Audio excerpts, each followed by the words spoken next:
Friends, मैं आज आपको नया टॉपिक स्टार्ट करता हूं बच्चों। बिल्कुल स्टार्टिंग से ये जो कुछ नए बच्चे आए हैं ये बिल्कुल पिछले चैप्टर से इंडिपेंडेंट है। कोई चीज़ें ज़रूरत पड़ेगी तो मैं आपको इसमें बता दूंगा, ठीक है। क्वाड्रेटिक इक्वेशन बड़ा इंपॉर्टेंट चैप्टर है, बड़ा अच्छा चैप्टर है क्वाड्रेटिक इक्वेशन। आप 10th क्लास में ही पढ़ के आए हैं क्वाड्रेटिक इक्वेशंस। आज मैं आपको ये डिस्कस करूँगा बच्चों।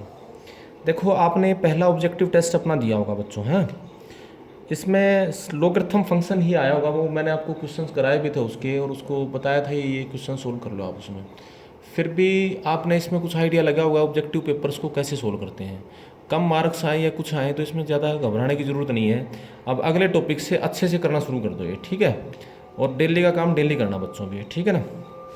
देखो, क्वाड्रेटिक इक्वेशन क्या होता है। क्वाड्रेटिक इक्वेशन क्या बनता है, देखो आपने पढ़ा है भाई, equation of the form. Equation of the form मैं बिल्कुल बेसिक से समझा रहा हूँ बच्चों। A X square plus B X plus C is equal to 0 is called quadratic equation.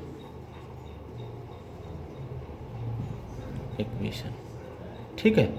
यहाँ पर A is not equal to 0 and A B C belongs to real number. वैसे ये कॉम्प्लेक्स नंबर भी हो सकते हैं, कॉम्प्लेक्स तो भी आपने पढ़े नहीं है, लेकिन ये मैं आप रियल तक पढ़ के आए थे। वैसे कुछ भी हो सकते हैं, वैसे ए बी सी कॉम्प्लेक्स भी हो सकते हैं, लेकिन जो हम रिजल्ट पढ़ेंगे, जो स्टैंडर्डाइज रिजल्ट डिस्कशन करेंगे, वो A B C real number के ऊपर ही पढ़ेंगे। ध्यान रखना बच्चों ये बात है। तो ये ए बी सी कोई भी रियल नंबर होंगे, ठीक है, लेकिन ए इनमें कन्फर्म नॉन जीरो होगा। ए बी सी वैसे कोई भी हो सकता है, तो रियल क्वाड्रेटिक इक्वेशन डिस्कशन होगा अभी। अब जैसे देखो, तो इसको हम बोलेंगे क्वाड्रेटिक इक्वेशन। तो ये जो इक्वेशन है भाई बच्चों, A X square plus B X plus C is equal to 0। अब हम इसको सोल्व करेंगे, ठीक है। तो सॉल्यूशन मतलब ए बी सी तो कोई भी नंबर हमें गिवन होंगे, तो सॉल्यूशन में हमें ऐसा एक्स लेके आना जो इसको सेटिस्फाई करेगा, है ना। तो देखो कैसे करते हैं आप, परफेक्ट स्क्वायर मेथड आप पढ़ते थे, मैं एक बार फिर से रिवाइज करता हूँ। ये यूज़ होगा कई जगह, परफेक्ट स्क्वायर लगाना समझ लेना अच्छे से। हम इसको पहले परफेक्ट स्क्वायर बनाएंगे, इसको ए से डिवाइड कर दो। ए से डिवाइड कर सकते हैं ना बच्चों, क्योंकि ए नॉन जीरो नंबर है। नॉन जीरो नंबर से किसी भी क्वाड्रेटिक एक्सप्रेशन को डिवाइड कर सकते हैं। तो ये क्या हो जाएगा, x square plus B by A x plus C by a is equal to 0। फिर इसके कोफिशिएंट का हाफ का स्क्वायर ऐड और सब्ट्रैक्ट कर दो इसमें। X square plus B by A x plus B by 2a, इसका हाफ होगा बी बाई 2a, इसका स्क्वायर ऐड कर दिया, माइनस बी बाई 2a का स्क्वायर कर दिया, plus C by a is equal to 0। ठीक है। तो ये क्या बन गया बच्चों, एक्स, ये यहाँ से यहाँ तक A square plus B square plus 2a भी, यानी x plus B by 2a का होल स्क्वायर। ठीक है, इक्वल्स टू, ये इधर जाके माइनस हो जाएगा, ये इधर ये क्या हो जाएगा, बी की power 4, sorry B square minus 4a square minus C by ए, यानी ये एक्स प्लस में बी बाई 2a का होल स्क्वायर आपका किसके इक्वल होगा बच्चों, ये हो जाएगा 4a square B square minus 4ac। ठीक है। तो यानी जब आप x plus B by 2a की वैल्यू निकालोगे तो ये क्या हो जाएगा, under root of B square minus 4ac by 4a square. मैं सिंपल सी कैलकुलेशन कर रहा हूँ, कुछ नहीं। रूट लेते हैं तो हम प्लस माइनस होता है, जैसे इक्वेशन सोल्व कर सकते हैं। यहाँ तक कोई प्रॉब्लम बच्चों, कोई दिक्कत नहीं होगी मेरे ख्याल से, है ना।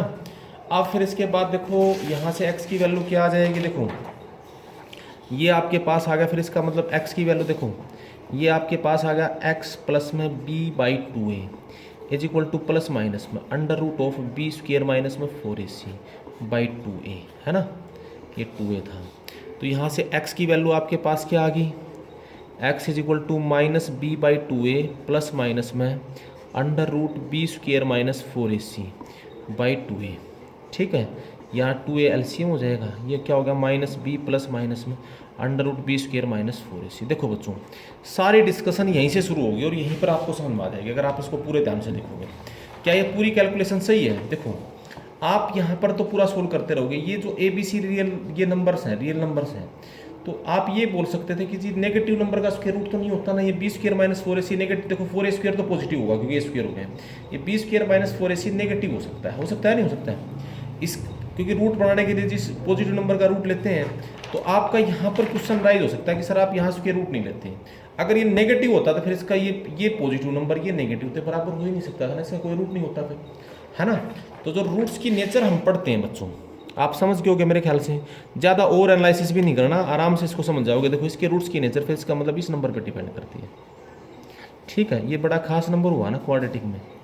ये इसके दो रूट्स हो गए, ये बी स्क्वायर माइनस 4ac। अगर ये प्लस का होगा तो इसके रियल रूट आएंगे, अगर ये नेगेटिव होगा तो रूट डिफाइंड नहीं होगा तो इसके रूट्स हो जाएंगे इमेजिनरी। और ये अगर जीरो के इक्वल होगा तो देखो इसके दो रूट्स आए एक्स, एक तो आया माइनस बी प्लस में under root B square minus 4ac by 2a, एक आया minus B minus under root B square minus 4ac by 2a। ठीक है, ये दो रूट आपने याद भी करे होंगे, रटे होंगे फार्मूले। ये बड़ा खास क्योंकि इसकी क्वाड्रेटिक इक्वेशन के रूट्स इस नंबर पर डिपेंड करते हैं, बी स्क्वायर माइनस 4ac। ये बड़ा खास नंबर है, इसी के ऊपर रूट्स की नेचर डिपेंड करती है। तो इस नंबर को बोल देते हैं डिस्क्रिमिनेंट। क्या बोल देते हैं?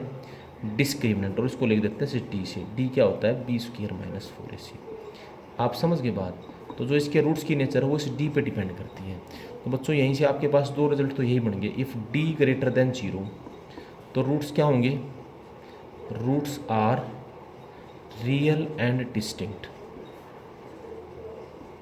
अगर डी ग्रेटर देन 0 है तो रूट्स रियल और डिस्टिंक्ट होंगे, यानी रियल नंबर बनेंगे सारे। समझ गए ना आप बात? ये है ना, ये रियल क्यों भाई? रियल होगा, पॉजिटिव होगा उसके अंदर। अगर डी इक्वल्स टू 0 हुआ तो डी 0 होगा तो इसके रूट्स में डिफरेंस देखो, माइनस भी दोनों में, ये ऐड हो रहा है, ये सब्ट्रैक्ट हो रहा है। तो डी अगर इक्वल्स टू 0 होगा तो रूट्स क्या होंगे? Real and same. Real and same, repeated root भी बोलते हैं इसको। और रूट्स आर रिपीटेड।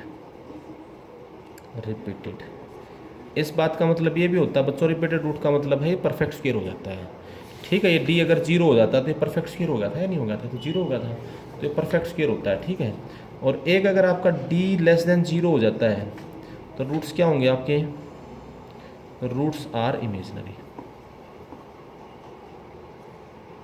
आप बड़े ध्यान से देखो, आप समझ के बात, ये बात तो यहीं से आ गई। ठीक है, ये यहीं से रूट्स के अंदर आ गए। अब जरा इनके रूट्स की थोड़ी सी नेचर एक बार और थोड़ा डिस्कशन कर लेते हैं। देखो जो क्वाड्रेटिक इक्वेशन के जो रूट्स थे, हमारा इक्वेशन ये था बच्चों, क्या? A X square plus B X plus C is equal to 0। इसको ए से डिवाइड करा फिर हमने, X square plus B by A x plus C by A. ठीक है, अब देखो ये इक्वेशन बने थे, जो इसके रूट्स आए थे x is equal to minus B plus मैं उसको डी लिख देता हूँ रूट डी बाई 2a। एक ही आया minus B minus root D by 2a। ठीक है, इस रूट को मान लो हम अल्फ़ा बोल देते हैं, इसको हम बीटा, जो आप पढ़ते आए हो। ठीक है, तो बच्चों देखो यहीं से, ये एक्चुअली में तो अल्फ़ा बीटा ये है, इन दोनों को ऐड करोगे, अल्फ़ा प्लस बीटा क्या आएगा? देखो इन दोनों को ऐड कर लोगे, रूट डी से रूट डी कैंसिल हो जाएगा, माइनस बी बाई ए आ जाएगा। इन दोनों की प्रोडक्ट करोगे, अल्फ़ा इंटू में बीटा, या अल्फ़ा माइनस बीटा करोगे, इनको माइनस कर लो एक बार। माइनस करोगे तो ये क्या होगा? इसके साइन ये माइनस हो जाएंगे तो अब की बार बी से बी कैंसिल हो जाएगा, यानी रूट डी बाई ए आ जाएगा। आप करके देख लोगे ना इसको, यहाँ से माइनस, और इनको प्रोडक्ट करोगे अल्फ़ा इंटू में बीटा, तो ये क्या हो जाएगा? Minus B plus root D by 2a into में minus B minus root D by 2a, ये आएगा। इसको सोल्व करोगे तो क्या हो जाएगा?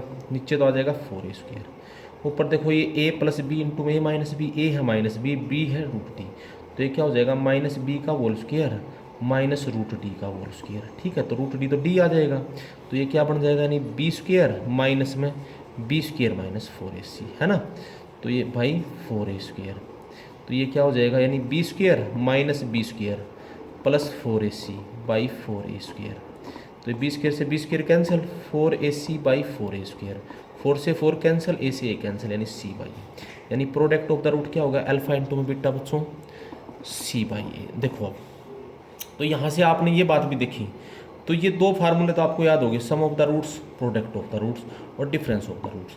यहाँ पर अगर इसमें कंपेयर करोगे तो क्या क्वाड्रेटिक इक्वेशन कैसे बना है? क्या ये सम ऑफ द रूट्स नहीं है, minus sum of the roots है ना? क्या ये प्रोडक्ट ऑफ द रूट्स नहीं है? तो मैं क्वाड्रेटिक अगर हमें रूट्स दे रखे हैं, इक्वेशन दे रखे हैं, तो सम ऑफ रूट और प्रोडक्ट रूट ऑफ रूट तो हम बगैर इक्वेशन को सोल्व करे ही निकाल सकते हैं। कोई भी इक्वेशन दे रखे हो, कैसा भी हो चाहे, कैसे भी रूट्स हो, और अगर हमें रूट्स दे रखे हैं तो हम उसका इक्वेशन ही बना सकते हैं। यानी इक्वेशन कैसे फॉर्म होगा, फिर हम ये भी बोल सकते हैं ना कि भाई इक्वेशन कैसे बनेगा। जैसे ये क्वाड्रेटिक इक्वेशन था आपका एक्स स्क्वायर, ये ऐसे बना ना एक्स स्क्वायर माइनस ये बी बाई ए था, तो इसको ऐसे लिख सकते हो माइनस में सम ऑफ रूट्स इनटू में एक्स प्लस वो सी बाई ए क्या था? Product of roots is equal to ये होगा 0। ठीक है। तो एक तरह से क्वाड्रेटिक इक्वेशन ये बना x square minus sum of roots into x plus product of roots, यानी इसको फिर ऐसे भी लिख सकते हैं x square minus sum of roots को अल्फा प्लस बीटा इंटू में एक्स प्लस अल्फा इंटू में बीटा इज इक्वल टू 0। इसको ऐसे भी लिख सकते हैं एक्स माइनस में S x plus P, where S is the sum of roots, P is the product of root. तो कोई भी इक्वेशन इस तरह से फॉर्म होगा। आपने इस दौरान बातों में क्या क्या सीखा, क्वाड्रेटिक इक्वेशन क्या होता है, किस तरह से क्वाड्रेटिक इक्वेशन बनता का सॉल्यूशन करते हैं। परफेक्ट स्क्वायर मेथड से मैंने उसको निकाल के दिखाया। रूट्स की नेचर डिपेंड करती है डी के ऊपर। डी क्या होता है, बी स्क्वायर माइनस 4ac। अगर डी ग्रेटर देन 0 है तो रियल रूट डिस्टिंक्ट रूट्स होंगे, डी इक्वल टू 0 है तो रिपीटेड रूट्स होंगे, डी लेस देन 0 है तो इमेजिनरी रूट्स होंगे। फिर मैंने आपको वहीं से निकाल के दिखाया भाई, कंपेयर करा कोफिशिएंट रूट्स के अंदर। सम ऑफ रूट्स क्या आया, minus B by a. Product of roots क्या आया, सी बाई ए। और डिफरेंस ऑफ रूट्स क्या आया, रूट डी बाई ए। आप समझ के बात, ये NTSC वगैरह बच्चों ने पढ़ी होगी, तो ये सारी चीज़ें उसमें भी आपने सीखी भी होंगी सारी, ठीक है। तो अभी आप क्या क्या सीख लिया, और एक फिर आपको रूट्स दे रखे हैं तो इक्वेशन फॉर्म कर दोगे। अगर आपको रूट्स दे रखे हैं कि भाई इक्वेशन के रूट्स ये हैं, तो आप फॉर्म कर सकते हो ना इक्वेशंस को। देखो आप इधर, तो सबसे पहले देखो, कई बार क्वेश्चन बच्चों यही सी बात पे आ जाता है कि इक्वेशन फॉर्म करो। अगर आपको रूट्स दे रखे हैं तो इक्वेशन को बनाना हो तो कैसे बनाओगे, देखो तो आपको सम चाहिए और प्रोडक्ट चाहिए। अच्छा एक बात और देखो ध्यान से, मैं 2 और इंपॉर्टेंट रिजल्ट आपको अभी लिख रहा हूँ यहीं से एनालिसिस, फिर मैं क्वेश्चन डिस्कशन करूँगा। देखो भाई बच्चों, ये बताओ, ये था रूट्स आपके ये आए थे minus B plus root D by 2a।